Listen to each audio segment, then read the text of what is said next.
Hai teman-teman, Andi di sini. Jadi di video kali ini kita akan kembali ke pembahasan tentang teori Samuel Banner dan George Tritz ya. Jadi seperti dua video sebelumnya yang menjelaskan kerangka besar sebenarnya charts ini tuh menunjukkan apa gitu ya. Tapi karena saya penasaran gitu ya dan juga teman-teman banyak yang bilang itu tahun per tahun yang abad 18 itu emang kejadiannya apa gitu kan. Nah, kita di video ini tuh akan ngulik ya. Jadi kita bahas bersama di abad 17 hingga 18 gitu ya. Jadi sebelum kita masuk ke modern money economy gitu ya.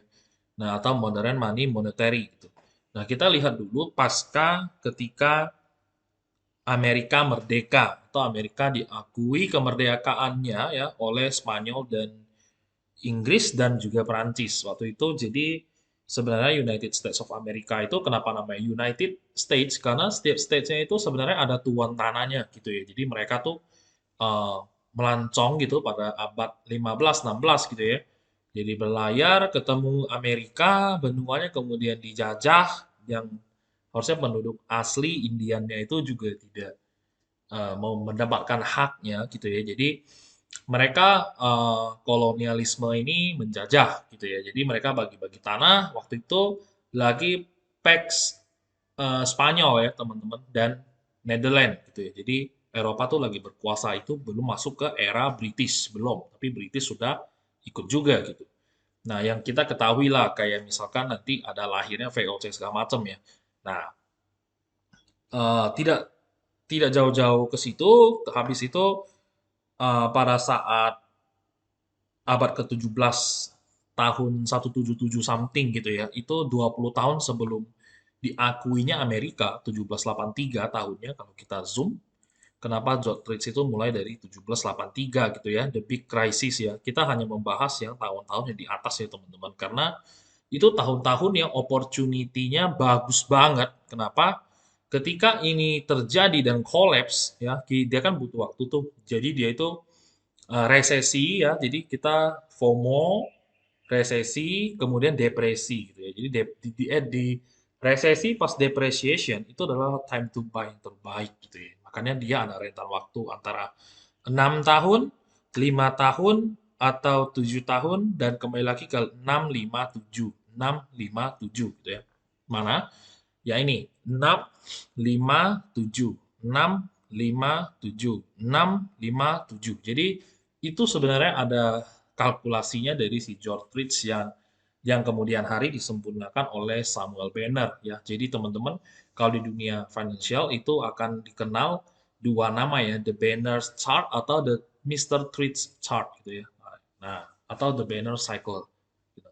Nah, 1783 itu apa aja sih yang terjadi gitu ya teman-teman. Jadi George Street ini kan lahir di era 1833 apa 50 gitu ya. Jadi something like that.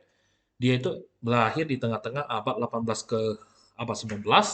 Waktu itu masih yang ngetren yang namanya poultry ya atau peternakan atau berkebun ataupun tanah dan lain-lain gitu.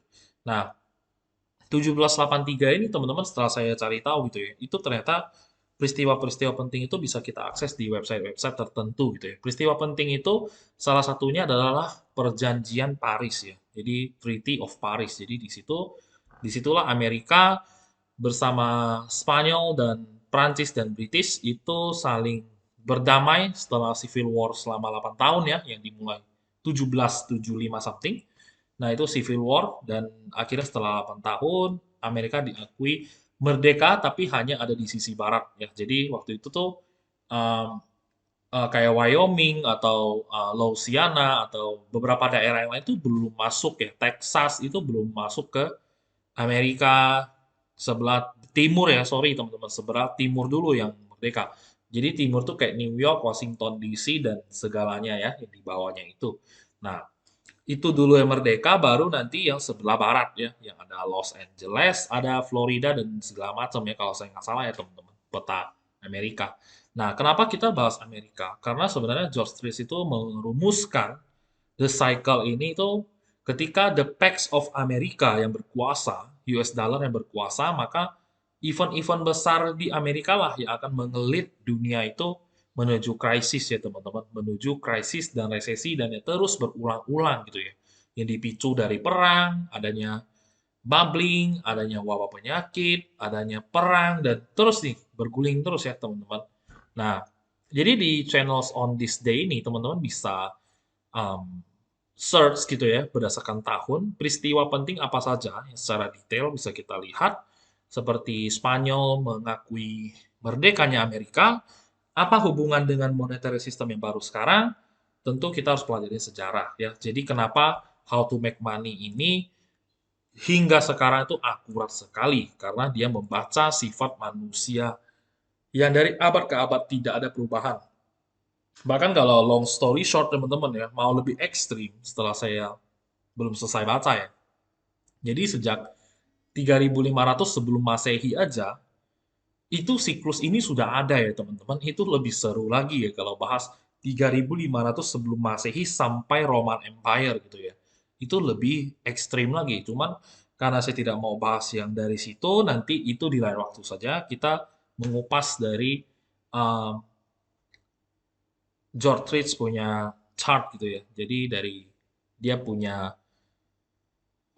teori tentang dari 200 tahun yang lalu hingga sekarang, yang mana George Ritz sendiri bilang dia butuh sampling untuk membuktikan teori ini itu benar bisa dipakai if sudah 500 tahun sampling financial market. Tapi karena sekarang 1783, 2022 itu baru lebih kurang 200 tahun ya teman-teman. Kita lihat masih setengah jalan gitu ya. Kalau saya diberikan umur panjang, mungkin saya bisa lihat yang tahun ke-300 gitu ya teman-teman. Nah, itu akurasi selama 239 tahun.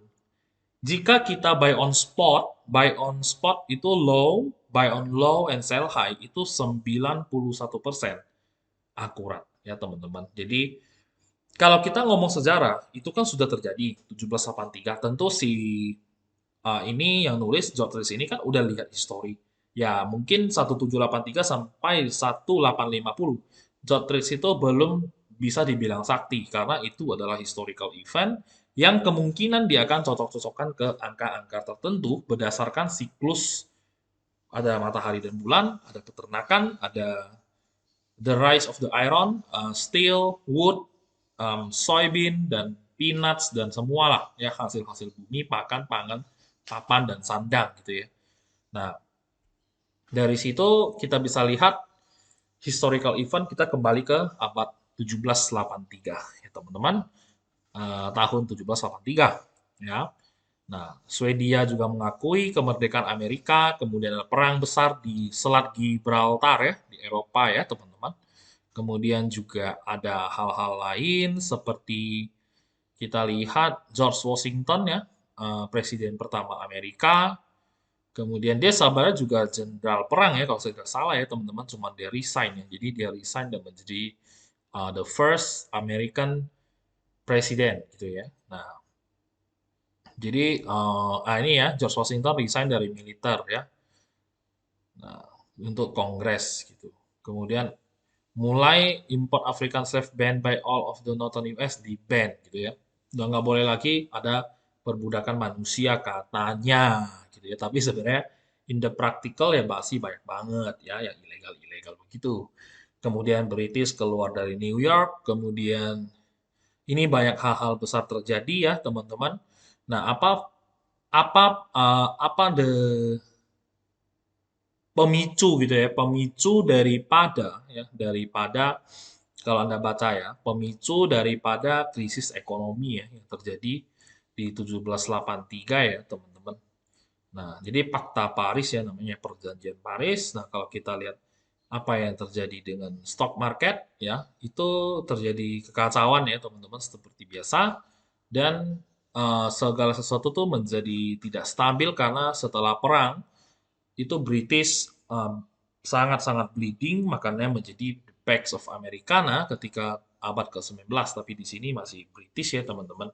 Jadi dia mulai tuh banyak civil war ya teman-teman. Jadi British itu nggak hanya perang dengan Amerika ya teman-teman, ada Anglo Dutch dan segala macam lah perang terus ya di Eropa juga begitu ya dan dia tuh funding terus sehingga terjerat hutang yang luar biasa besar gitu ya teman-teman. Dan di sini di Amerika karena kacau balau banget pada abad 17 sehingga ekonominya juga saat merdeka ya lu tau lah ya kayak kemerdekaan Indonesia saat itu tuh pas kemerdeka saya tanya nenek saya dulu ya kita susah banget gitu loh. Kita kayak apa-apa nggak ada gitu loh. We start from zero gitu. Semua mulai dari nol ya kayak di Pertamina gitu.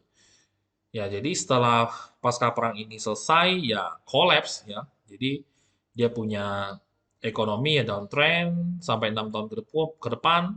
Dan 1789 adalah hal-hal yang terbaik untuk dibeli gitu ya teman-teman. Jadi ini ada korelasi ya 783 dengan 789. Ini hal terbaik untuk beli gitu ya. Kemudian 2 tahun kemudian bagus untuk jual 1791 terus ada SOR lagi dan beli lagi dan jual lagi di abad 18 gitu teman-teman. Nah, ini adalah 1783 ya. Jadi 1783 itu benar-benar titik balik ya dari dunia ya. Jadi kemerdekaan Amerika ini membuat banyak kolonialisme itu kaget. Kok bisa gitu ya United States ya, US ya atau Amerika ini merdeka dan melawan balik ya para kolonialisme yang menguasai benua Amerika gitu. Padahal mereka itu kan dari bangsa yang sama ya, sama-sama dari orang kulit putih ya, yang dari Eropa.